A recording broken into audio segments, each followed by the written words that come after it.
Hi students, in continuation with the previous lecture where we studied about the goodwill, fine, need for calculation of goodwill. आज हम पढ़ेंगे methods for the valuation of goodwill and we are doing the chapter admission of the partner, fine. So let's start. It is very difficult to assess the value of goodwill. ये हमने कल ही पढ़ा था कि goodwill की exact value find out करना बहुत difficult है, fine, but there are still some methods where with the help of which we can find out the value of goodwill. And what are those methods? There are 4 methods for the same. The first one is average profit method, the second one is weighted average profit method, the third is super profit, and the fourth one is capitalization method. Let's start with the first one, average profit. See, the name indicates average profit. आपको जितने भी सालों के पुराने profits वो कह रहे हैं उनका क्या करना, एवरेज निकालना है. एवरेज कैसे निकालते हैं? एवरेज कैसे निकालते हैं हम? Total profits divided by number of the years. Average mean median mode पढ़ा हुआ है, यहाँ पर आपने मीन निकालना है. That is what we call average. Direct method में पढ़ा था, सारी वैल्यूज को टोटल करके divided by total number N कर देते थे, ठीक है, सिग्मा एक्स अपॉन एन पढ़ा हुआ है ना, वही चीज यहाँ पर करनी है. तो under this method the value of goodwill कैसे फाइंड आउट करते हो? It is equal to the average of the profits of some past years. कुछ पास्ट ईयर्स के प्रॉफिट लेने हैं, ईयर 1, ईयर 2, ईयर 3, ईयर 4. मान लो 4 साल के थे तो 4 साल के प्रॉफिट्स को आपने टोटल किया और कितने साल के प्रॉफिट्स थे? 4 ईयर्स के. तो नंबर ऑफ ईयर्स कितने हो गए? 4. तो वहां पर आपके पास क्या आ गया? Average profit. ठीक है, अब आपने क्या करना है, गुडविल की वैल्यू कैसे फाइंड आउट करेंगे? एवरेज प्रॉफिट मल्टीप्लाई बाय, यहाँ पर साइन विजिबल नहीं है, put it here, multiply by number of years of purchase that would be given to you in the question. ठीक है, कुछ खास नहीं है, every value will be given to you in the question. You just have to put out the values and find out the answer. But इसमें बच्चों एक चीज जो आपको ध्यान रखनी है, एवरेज प्रॉफिट्स को कैलकुलेट करते हुए, ठीक है, तो वो क्या क्या है वो हम देखते हैं. Why average profits are used as base. सबसे पहली चीज, हम एवरेज प्रॉफिट को बेस मान करके क्यों चल रहे हैं गुडविल को फाइंड आउट करने के लिए. See, profits we are finding out the goodwill, ठीक है, बट बिजनेस के लिए जो गुड, देखो future is always uncertain and it is always difficult to estimate the value of future profits. आपको फ्यूचर में नहीं पता क्या प्रॉफिट्स होंगे, बट यस आप अपने पुराने सालों की एवरेज देख करके आप एक एस्टिमेट लगा सकते हो कि हर साल इतना होता है तो एवरेज इतना तो होगा ही होगा. ठीक है, abnormal profits, abnormal gains, leave it apart, आपने उसको कंसीडर नहीं करना है. ठीक है, तो अब यहाँ पर वही चीज बता रखी है, देखो कैलकुलेशन ऑफ एवरेज प्रॉफिट कैसे फाइंड आउट करना है. पहले यहीं पर आते हैं हम, देखो, but the future is uncertain and it is very difficult to estimate the value of future profits. Therefore the future profits are estimated on the basis of the profits of past years. यही line मैंने बताई आपको. The use of the average profit is made because the profits of more than 1 year are considered more reliable. कि एक साल से ज्यादा साल के आप प्रॉफिट ले रहे हो तो वो रिलायबल है. मान लो मैंने पिछले साल के लिए सिर्फ, तो पिछले साल के तो अनडाउटेडली कुछ एबनॉर्मल गेन्स या एबनॉर्मल लॉस की वजह से बहुत ज्यादा भी हो सकते थे और वो बहुत कम भी हो सकते थे. तो मैंने क्या किया, एक एक्यूरेट फिगर पे आने के लिए, एक जस्टिफाइड फिगर पे आने के लिए मैंने पुराने कुछ सालों के प्रॉफिट्स कंटिन्यूटी में उठाए ताकि मेरी जो एक जेन्युइन अमाउंट मैं कैलकुलेट कर पाऊं, जिस अमाउंट में कोई भी पार्शियलिटी, कुछ भी विंडो ड्रेसिंग इन्वॉल्व ना हो. फाइन, अब बात ये आती है कि आपको एवरेज प्रॉफिट गुडविल के लिए कैसे कैलकुलेट करने हैं. सेम, सबसे पहली चीज जो मैंने आपको बताई कि आपको एबनॉर्मल प्रॉफिट्स और एबनॉर्मल लॉसेस को इग्नोर करना है. एबनॉर्मल प्रॉफिट और एबनॉर्मल लॉसेस को क्यों इग्नोर करना है? रीजन कि वो आपका प्रॉफिट जिस भी साल में एबनॉर्मल प्रॉफिट या लॉस हुए होंगे, तो उस पर्टिकुलर, एबनॉर्मल का मतलब क्या है? That is not normal. हर साल नहीं होता, कुछ बहुत अच्छा हो गया या कुछ बहुत बुरा हो गया जिसकी वजह से आपको बहुत ज्यादा फायदा हो गया या बहुत ज्यादा नुकसान हो गया, वो हर साल तो नहीं होगा. तो अब क्योंकि आपको एक जेन्युइन फिगर पर आना है तो आप क्या करोगे, आपको एबनॉर्मैलिटीज को रिमूव करना है. तो उसके लिए आपको एबनॉर्मल प्रॉफिट और एबनॉर्मल लॉसेस को कंसीडर नहीं करना है.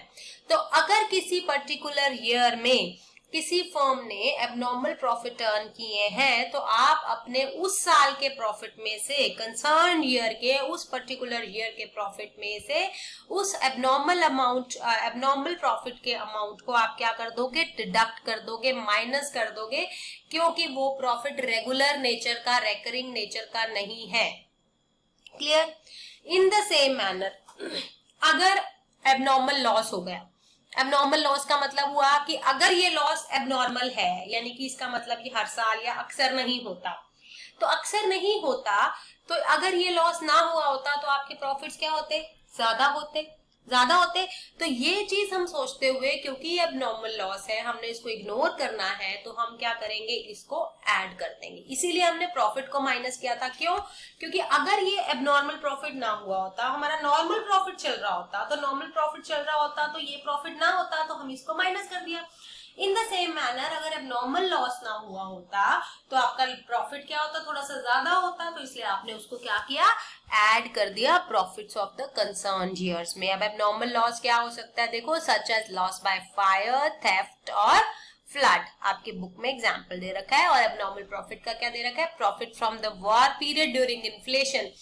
इसमें बच्चों एक बड़ा अच्छा एग्जाम्पल एबनॉर्मल प्रॉफिट का मैं आपको देती हूँ। आजकल आपने देखा है कोविड-19 की वजह से हर जगह दिखा रहे हैं कि कहीं पर इंजेक्शंस की ब्लैक मार्केटिंग हो रही है। 40,000 वाला इंजेक्शन 1 लाख में सेल आउट हो रहा है, सोल्ड हो रहा है, सॉरी, ठीक है। और क्या आ रहा है, ऑक्सीजन को लोग ब्लैक मार्केटिंग कर रहे हैं। तो they are earning abnormal profits due to this COVID outbreak.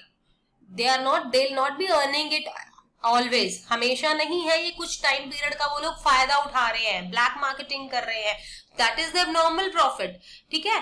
तो अब ऑब्वियसली ये भी है कि वो अपनी बुक्स ऑफ अकाउंट्स में उनको शायद कहीं ना कहीं वही विंडो ड्रेसिंग करेंगे ही करेंगे, but in that case too अगर वो अपनी इंफॉर्मेशन के लिए भी निकाल रहे हैं तो वो क्या माना जाएगा, एबनॉर्मल प्रॉफिट माना जाएगा।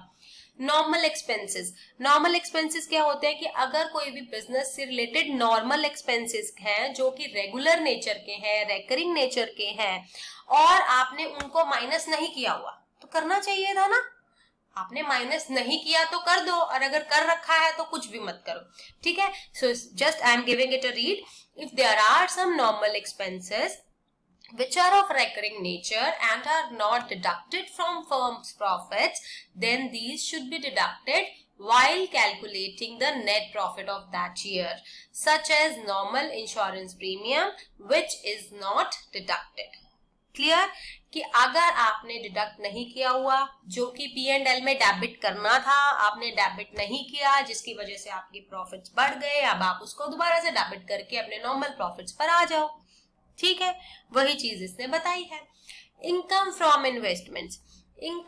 इन्वेस्टमेंट्स जो है, that should be deducted from profits of the concerned year because this income is not related to the normal course of business. अब इनकम सारी की सारी आपको सिर्फ जब प्रॉफिट लेने हैं तो रेकरिंग प्रॉफिट लेने हैं। सिंपल एक फंडा दिमाग में रखो, जो नॉन रेकरिंग प्रॉफिट्स हैं वो आप क्या कर दोगे, माइनस कर दोगे, जो नॉन रेकरिंग लॉसेस हैं वो आप प्लस कर दोगे। आप देखो, इनकम फ्रॉम इन्वेस्टमेंट, आप हर साल इन्वेस्टमेंट करके उनको सामान बेचते तो नहीं रहते हो, हर साल तो नहीं है ना। So this is not the regular profit of your business, hence because it is not the regular profits, hence it will not be used while calculating the average profit. तो अगर आपने इनकम में उसको ऐड किया हुआ है तो अब आप उसको क्या कर दोगे, माइनस कर दोगे, ठीक है। और अगर कुछ नहीं किया हुआ तो आप उसका एज इट इज छोड़ दोगे, क्योंकि आपने उसको माइनस नहीं, ऐड नहीं करना था, आपने ऐड नहीं किया हुआ, तो it's okay, fine. Honours remuneration क्या होता है, जो ऑनर है उसको आपने जो भी रेम्यूनरेशन दी पिछले साल की, that should be deducted from the profits of the concerned year, कि उसी पर्टिकुलर ईयर के प्रॉफिट्स में से उसको रेम्यूनरेशन, तो उसका हक बनता है ना, तो वो अलाउड होती है, तो उसको माइनस करना है। अगर कर रखा है तो फाइन, नहीं कर रखा तो कर दो। तो जब आपने एवरेज प्रॉफिट को कंप्यूट करना है, आपने एबनॉर्मैलिटीज को इग्नोर करके चलना है। See the illustration number 5. I'll be just giving it a quick read. You will be solving it in your notebooks. Take out your notebooks and pen. Calculate the amount of goodwill on the basis of 2 years purchase of average profit of last 5 years. अब देखो, profit कितने सालों के हैं, 5 के। पहले 5 साल के प्रॉफिट का टोटल करोगे, उसको डिवाइड बाय 5 करोगे, उसको मल्टीप्लाई बाय 2 करोगे। आई बात समझ। अब जिनको आपको टोटल करना है, आप टोटल करते हुए एबनॉर्मल प्रॉफिट्स और एबनॉर्मल लॉस अगर कहीं क्वेश्चन में दे रखे हैं तो उसको इग्नोर करोगे। सी फर्स्ट ईयर के प्रॉफिट्स 20,000, सेकेंड ईयर के 16,000, थर्ड के 28, फोर्थ ईयर का लॉस है 12,000, तो you will be deducting it, ये अमाउंट आप माइनस में लिखोगे, और फिफ्थ ईयर का फिर प्रॉफिट है। तो देखो सबसे पहले आप निकालोगे total profits of 5 years. Total profits कैसे निकलेंगे? 20,000 प्लस 16,000 प्लस 28,000 माइनस 12,000 प्लस 42,000 आ गए। आपने यही चीज करी, ये देखो टोटल प्रॉफिट्स आ गए 94,000। अब आपने निकाले एवरेज प्रॉफिट्स। एवरेज प्रॉफिट कैसे निकालोगे? Total profits divided by number of years. Total profits है 94,000, कितने साल के प्रॉफिट्स है? 1 2 3 4 5, so नंबर ऑफ इयर्स कितने हो गए? 5, तो एवरेज प्रॉफिट आ गया 18,800। It is to be multiplied by 2, question में दिया ना 2 years purchase of average profits. तो गुडविल का फॉर्मूला मैंने आपको बताया था, goodwill is to be calculated as average profit into में number of years of purchase.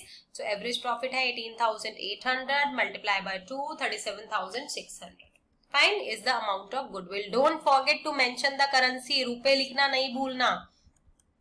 Sixth illustration, I'll be just telling you how to solve it. You will be doing it yourself in your notebooks and contact me in case of doubts. Gopal purchased Ravi's business from 1st January. अब इसने business purchase कर लिया. The profit disclosed by Ravi's business for the last 4 years. पिछले 4 साल के profits दे रखे हैं बच्चों, 2005, 6, 7 और 8 के। 5 के नॉर्मल लिखे हैं 74। अब देखो ये देखो 2006 के हैं 66,000 after charging N abnormal loss of 12,000 कि 66,000 के प्रॉफिट्स हैं, लेकिन इस साल हमें एक एबनॉर्मल लॉस हुआ 12,000 का। अगर ये लॉस ना होता तो हमारे प्रॉफिट ज्यादा होते, तो हम क्या करेंगे 66,000 में 12,000 प्लस कर देंगे। ठीक है, तो हमारे 12,000 प्लस करने के बाद 2006 के प्रॉफिट हो जाएंगे 78,000। तो 2005 के हो गए 74, 2006 के हो गए 78। अब आ जाओ 2007 पे 1,28,000 इंक्लूडिंग एन एबनॉर्मल गेन। अब एबनॉर्मल गेन है तो माइनस कर दो 10,000। ठीक है, तो ये कितने बचे? 1,18,000। एंड 2008 का देखो last 88,000 excluding 8,000 as insurance premium of firm's property which is done this year। तो मैंने आपको बताया ये आपको माइनस करना था, लेकिन आपने नहीं किया, एक्सक्लूड कर दिया। ठीक है ना, एक्सक्लूड कर दिया है तो अब माइनस करो, क्योंकि अभी बताया था ना जब एग्जाम्पल दिए थे। तो अब इस साल के 2008 के प्रॉफिट्स कितने हो गए? 80, तो 74, 78 हो गए 2006 के, 1,18,000 हो गए 2007 के, 2008 के हो गए 80,000। तो इन सबको जब आप ऐड कर दोगे तो आपके पास जो अमाउंट है टोटल प्रॉफिट्स आ गए 3,50,000। ठीक है, 3,50,000 is to be divided by 4, 4 साल के प्रॉफिट्स है, तो आपके पास आ गए एवरेज प्रॉफिट्स आ गए 87,500 रुपीज। फाइन, फर्स्ट स्टेप आपने टोटल प्रॉफिट्स कैलकुलेट किया, फिर आपने एवरेज प्रॉफिट कैलकुलेट किया, and the third is valuation of goodwill. Goodwill कैसे वैल्यूएट करनी है? एवरेज प्रॉफिट इनटू में number of years of purchase. Average profit कितने? 87,500। Number of year of purchase, see the last line, calculate the value of firm's goodwill on the basis of 2 years purchase of average profit of last 4 year।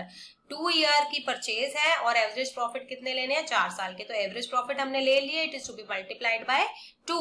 तो 87,500 multiply by 2, rupees 1,75,000 is the value of goodwill. So here your average profit method for calculation of goodwill is over. So the next method we'll be doing in the next lecture. Take care, stay home, stay safe.